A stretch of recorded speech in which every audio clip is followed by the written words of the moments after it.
Jemaat sekalian yang dikasih oleh Tuhan, kita berjumpa kembali dalam agenda ngopeni ati, begitu ya. Bagaimana kabarnya? Semoga rekan-rekan semuanya tetap berada di dalam situasi yang baik, yang selalu dilimpahi harapan-harapan berkat Tuhan.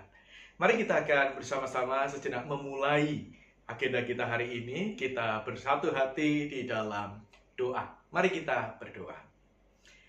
Ya Tuhan, kami siap untuk memelihara hati kami seturut dengan firman Tuhan. Kami siap untuk memelihara hati kami seturut dengan pujian pengharapan yang Tuhan gemakan bagi setiap kami. Tolong kami dan berkati kami dari awal sampai pada akhirnya nanti. Di dalam berkat Allah Bapa, Putra, dan Roh Kudus kami berdoa. Amin.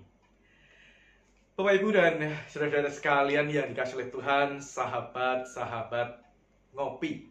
Ya, kita akan bersama-sama memuji nama Tuhan. Ada satu lagu yang selalu mengingatkan siapa kita. Kita adalah pecinta kebenaran. Kita adalah orang yang selalu mendamba kebenaran.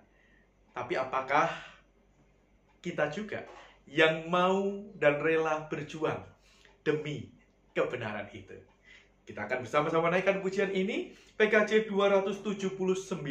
Semua orang inginkan kebenaran.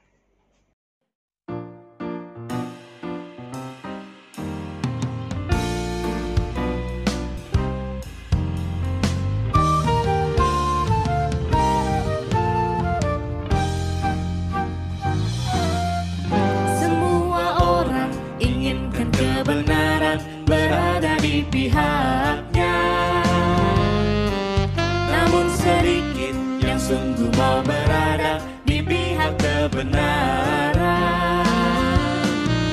Semua orang seakan-akan tampil menjunjung kebenaran. Namun sedikit yang sungguh mau berkorban membela kebenaran. Kata pemazmur, semua manusia tak dapat diandalkan. Hampir semua perkataannya bohong dan sulit dipercaya. Tiada lagi kebenaran sejati yang mudah dijumpai. Hanyalah Yesus, terang dan kebenaran, dan jalan keselamatan.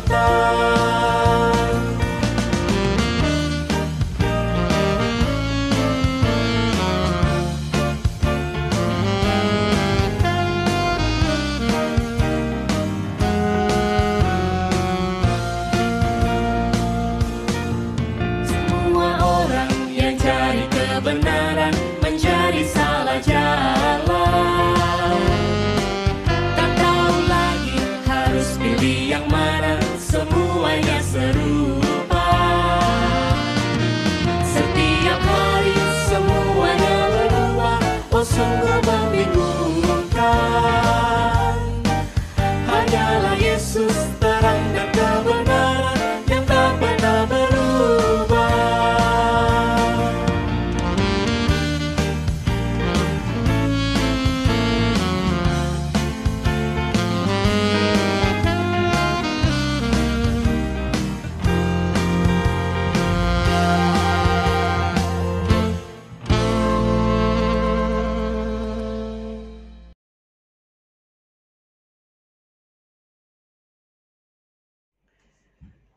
Firman Tuhan yang akan kita baca, kita renungkan, Matius pasal 5 ayat 33 sampai dengan 37. Demikian bunyinya. Kamu telah mendengar pula yang difirmankan kepada nenek moyang kita, jangan bersumpah palsu, melainkan peganglah sumpahmu di depan Tuhan. Tetapi aku berkata kepadamu, janganlah sekali-kali bersumpah demi langit, karena langit adalah tahta Allah, maupun demi bumi, karena bumi adalah tumpuan kakinya, ataupun demi Yerusalem, karena Yerusalem adalah kota raja besar. Janganlah juga engkau bersumpah demi kepalamu, karena engkau tidak berkuasa memutihkan atau menghitamkan sehelai rambut pun. Jika ya, hendaklah kamu katakan iya. Jika tidak, hendaklah kamu katakan tidak. Apa yang lebih daripada itu berasal dari si jahat. Demikian firman Tuhan.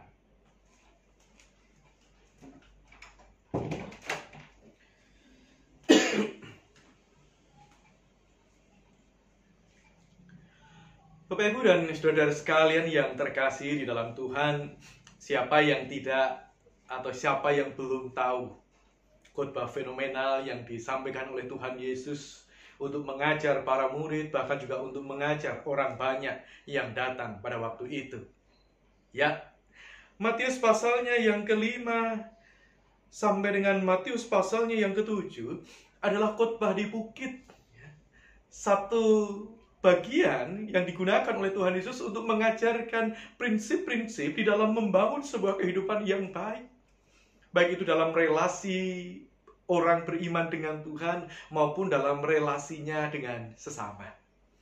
Ada begitu banyak tokoh-tokoh dunia yang terpukau dengan pengajaran ini. Dan betapa indahnya pengajaran ini, betapa baiknya kehidupan oleh sebab ajaran ini, jika orang-orang percaya, orang-orang Kristen terutama, bukan hanya sekedar meyakininya sebagai sebuah kebenaran, tetapi juga memberlakukannya di dalam kehidupan hari ke hari.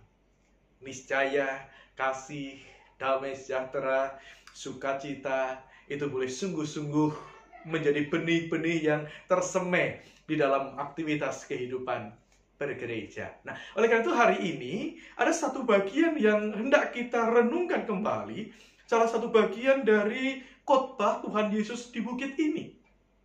Bukan tentang garam dan terang dunia, bukan tentang doa atau doa yang dikabulkan, bukan tentang hal kekhawatiran, bukan tentang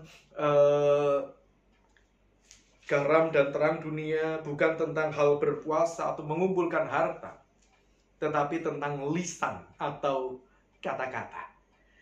Bapak, Ibu, dan saudara sekalian yang terkasih dalam Tuhan, dengan begitu mudah belakangan ini atau dalam realitas kehidupan sehari-hari, kita menemukan berbagai macam berita kebohongan. Sesuatu yang tidak betul, sesuatu yang tidak benar. Bahkan sesuatu yang bisa bersifat mencelakakan. Fitnah misalnya. Sesuatu yang diputar balikkan dan lain sebagainya. Nah, dan rupa-rupanya hal ini lintas generasi begitu ya. Ada anak-anak kecil yang mestinya orang mengatakan ini polos, ini lugu, tetapi sudah mulai bisa memutar balikkan kata. Tidak tahu belajar dari mana begitu ya. Entah itu lewat media sosialnya atau bahkan mungkin mendengar dari orang-orang dewasa yang ada di sekitarnya. Mereka pun demikian, mereka yang sudah beranjak remaja, pemuda, ya, terus sampai dengan yang dewasa dan lansia, rasa-rasanya dengan begitu mudah kita menemukan kok sepertinya enteng sekali ya. Orang menyampaikan sesuatu yang salah tetapi dengan percaya diri. Ya. Hal ini juga terjadi bukan hanya dalam relasi 1-2 orang, bukan hanya dalam sebuah relasi kekeluargaan, tetapi bisa jadi dalam seluruh dimensi kehidupan, di tengah-tengah keluarga, di tengah-tengah lingkungan pendidikan, bahkan juga dalam kehidupan bergereja. Tidak sedikit orang yang sedikit-sedikit mengutip ayat, sedikit-sedikit mengutip dalam nama Tuhan, tetapi yang diungkapkan itu adalah sesuatu yang hoax atau sesuatu yang salah. Bapak, Ibu, dan saudara sekalian yang terkasih di dalam Tuhan, bahkan kalau kita perhatikan apa yang ada di dalam Injil Matius pasal yang ke-5 di sini, Tuhan Yesus juga mengatakan ada orang yang seringkali menutup kepalsuan, menutup kesalahannya itu dengan atas nama Tuhan. Bersumpah demi nama Tuhan bahwa yang saya ucapkan adalah betul. Bersumpah dalam nama Allah bahwa yang saya sampaikan, yang saya ungkapkan, ini adalah benar, padahal salah. Orang hanya sekadar bersumpah supaya seakan-akan mendapatkan sebuah legalitas. Oh, ini demi nama Tuhan ini. Oh, ini dalam nama Tuhan ini. Berarti orang akan menjaga kekudusan nama Tuhan. Orang akan mengucapkan yang baik, orang akan mengucapkan yang benar. sebagai sebuah kebenaran. Tetapi rupa-rupanya di dalam realitas kehidupan sehari-hari, kekudusan nama Tuhan itu sudah tereduksi. Ya kan? Demi mendapatkan legalitas, demi mendapatkan sebuah pengakuan, orang dengan begitu mudah bersumpah. Orang dengan begitu mudah berjanji. Hari ini Tuhan Yesus mengatakan yang seperti itu harus ditinggalkan. Bahkan dikatakan, awalnya orang sudah mengenal sebuah ajaran, jangan bersumpah palsu, tetapi melainkan peganglah sumpahmu di depan Tuhan. Harapannya apa ya? Orang harus melakukan sumpah, melakukan sebuah komitmen dan janji yang tidak palsu, tetapi itu dilakukan betul-betul di hadapan Tuhan. Rupanya di dalam perkembangan berikutnya, hal ini kan dilanggar gitu ya. Hal ini kan tidak sesuai lagi. Karena ada orang yang dengan begitu mudah mengabaikannya. Nah, tetapi kemudian lebih jauh Kristus mengatakan, jangan sekali-kali bersumpah demi langit, karena langit adalah tata Allah. Jangan bersumpah demi bumi, karena bumi adalah pijakan kakinya. Jangan bersumpah demi kepalamu, karena engkau tidak berkuasa untuk memutihkannya. Bapak Ibu dan saudara sekalian yang dikasihi oleh Tuhan, mau ngomong tentang apapun juga, legalitas berjanji demi alam semesta ini, terus kemudian berjanji demi nama Tuhan, kalau yang disampaikan adalah sebuah ketidakbenaran, sebuah kesalahan, ya tidak ada artinya. Oleh karena itulah Kristus sederhana saja. Dia mengatakan demikian. Jika ya, hendaklah kamu katakan ya. Jika tidak, hendaklah kamu katakan tidak. Simple. Tidak ada sesuatu yang ditutupi. Tidak meminjam legalitas dari kuasa alam semesta ini. Tidak meminjam legalitas demi nama Tuhan. Kalau ya, ya. Sesimpel dan sesederhana itu. Nah, tetapi seringkali yang terjadi kemudian adalah di balik ada satu ungkapan begini. Di balik kata ada kuasa. Nah, di balik kata ada kuasa. Setiap kata-kata yang disampaikan itu memiliki sebuah power untuk kemudian bisa mempengaruhi seseorang, membentuk karakter seseorang, membentuk kepribadian seseorang untuk menjadi lebih baik atau sebaliknya, hancur.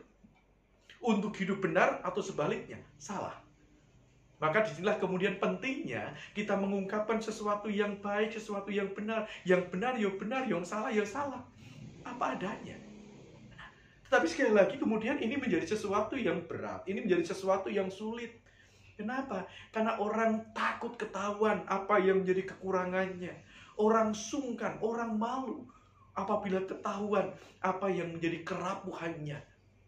Apalagi kalau misalnya itu adalah sebuah kesalahan yang memalukan. Ya sudah. Demi sebuah legalitas, pinjam nama Tuhan tadi. Nah, hari ini kita belajar ya. Sesimpel itu. Jika ya, katakan ya. Jika tidak, katakan tidak. Cukup. Ya kan? Tidak perlu mereka-reka. Tidak perlu melakukan sesuatu yang tidak baik begitu ya. Nah, oleh karena itu Bapak Ibu dan saudara sekalian yang dikasihi oleh Tuhan, mungkin kita akan bertanya, kenapa ya orang kok ada yang mereka-reka itu, bahkan tidak sedikit orang yang hidup dari kebohongan seperti ini gitu ya. Yang pertama, orang tidak mau mengungkapkan ya, tidak. Orang tidak mau mengungkapkan kebenaran. Kenapa? Yang pertama, karena orang merasa bahwa itu bukan urusanku. Itu menyangkut hidupnya dia, tidak ada kaitannya dengan saya. Ya sudah, biarkanlah mereka berproses dengan hidupnya sendiri. Betapapun saya tahu itu salah, iya saya tahu salah.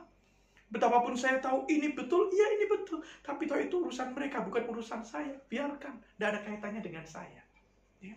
Atau yang kedua, ketika tahu ada orang yang memang menyampaikan sesuatu yang salah, sesuatu yang tidak betul, kita merasa bahwa kalau nanti saya ikut nimbrung, kalau nanti saya ikut menyampaikan sesuatu yang benar, itu akan mengancam diri saya. Oh, mungkin saya berani, saya bisa karena masih kuat, tapi nanti bagaimana dengan anak-anak saya? Bagaimana dengan keturunan saya? Bisa saja ada sesuatu yang mengancam. Terus seringkali banyak orang yang mengkaitkan seseorang dengan keluarganya. Jadi ancaman bisa saja diterima oleh yang lain. Orang tidak mau dan menutupi sebuah kebenaran karena merasa diri terancam, merasa diri berada dalam situasi yang tidak nyaman, bahkan tidak aman. Nah, tapi hari ini sekali lagi kita melihat Yesus sekali lagi mengatakan, jika ya, hendaklah kamu katakan ya. Jika tidak, hendaklah kamu katakan tidak. Yang ketiga, ada orang yang mungkin akan mengatakan ewo pekewo, gitu ya. Saya merasa yang lebih muda, saya merasa yang lebih rendah kedudukan dan jabatannya. Bagaimana mungkin saya akan menegur seseorang yang melakukan sebuah kesalahan? Bagaimana saya bisa menyampaikan sesuatu yang benar? Saya masih ewo pekewo. Saya masih memegang adat mungkin, saya masih memegang tradisi, yang lebih tua harus lebih dihormati, betapapun salah. Yang lebih tinggi kedudukannya harus lebih dihargai, betapapun keliru. Ya kan? Ada ewo pekewo. Dan coba, kalau misalnya lebih jujur, mau coba dicari-cari ya. Kenapa ada orang yang suka mereka-reka kata dan merubah kebenaran jadi yang salah, kesalahan jadi benar. Masih begitu banyak alasan. Tapi hari ini Kristus mengatakan sesuatu yang sangat simpel dalam hidup. Jika ya, hendaklah kamu katakan ya. Jika tidak, hendaklah kamu katakan tidak. Selebihnya itu, posisinya sangat jelas. Selebihnya itu dikatakan ayatnya yang ke-37 bagian B. Apa yang lebih daripada itu berasal dari si jahat. Meskipun mungkin balutannya adalah nama Tuhan. Balutannya mungkin adalah bahasa yang penuh dengan cinta kasih, bahasa yang penuh dengan kata-kata manis.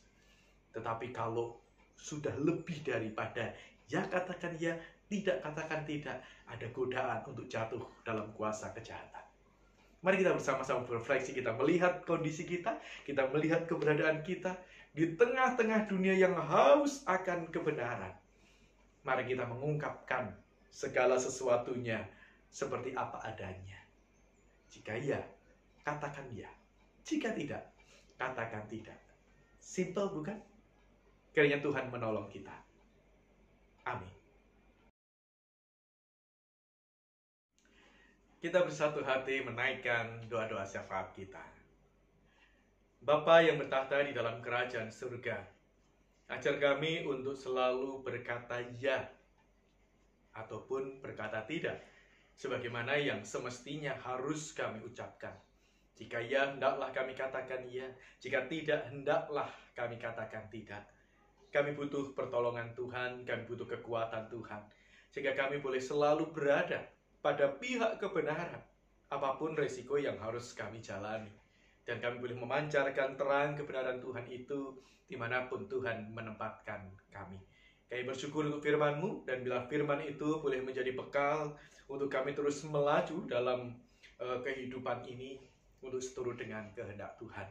Kami mengingat rekan-rekan kami yang sakit dan lemah tubuh, mohon berkat-Mu bagi setiap mereka, baik yang dirawat di rumah sakit maupun yang berada di rumah masing-masing. Cinta kasih Tuhan memeluk dengan penuh kehangatan kasih, sehingga mereka boleh mendapatkan topangan, bahkan mendapatkan kekuatan. Ketika Tuhan mengizinkan, biarlah kesembuhan itu pun menjadi anugerah terindah yang mereka dapatkan. Berkati anggota-anggota keluarga yang mendampinginya. Demikian kami juga berdoa untuk setiap aktivitas gerejawi kami, dalam upaya kami untuk kembali menghidupi, menggereja sebagai sebuah organisme, sebagai sebuah komunitas orang percaya yang harus bersekutu, bersaksi, bahkan melayani. Ya, dengan pertolongan kasih Tuhan, bulan Oktober, bulan keluarga ini dapat kami maknai sebagai sebuah kesempatan untuk kami merefleksikan kehidupan di tengah-tengah keluarga kami, untuk kami boleh merefleksikan bahwa gereja ini adalah sebuah komunitas orang percaya, adalah keluarga-keluarga yang dikasihi oleh Tuhan. Berkati setiap rancang bangun kegiatan yang ada, hamba-hamba-Mu yang melayani boleh melayani dengan penuh syukur dan menjadi berkat bagi seluruh umat-Mu. Terima kasih ya Bapa, berkati bangsa dan negara kami. Kami bersyukur situasi karena pandemi COVID-19 semakin membaik, dan biarlah tren ini dapat terus kami jaga dalam semangat kami mengikuti anjuran, mengikuti ketentuan protokol kesehatan yang ada. Terima kasih ya Bapa, terima kasih ya Tuhan. Kami percaya bahwa pemulihan bangsa ini, bahkan pemulihan dunia ini, semuanya bergantung kepada kebenaran yang telah Tuhan tetapkan. Dan biarlah damai sejahtera sungguh dirasakan oleh seisi semesta. Di dalam nama Tuhan kami Yesus Kristus, kami alaskan seluruh doa dan permohonan kami ini. Amin. Bapak Ibu dan saudara sekalian yang dikasihi oleh Tuhan, sahabat-sahabat ngopi, terima kasih untuk kebersamaan yang boleh kita rasakan meskipun secara online. Tuhan memberkati.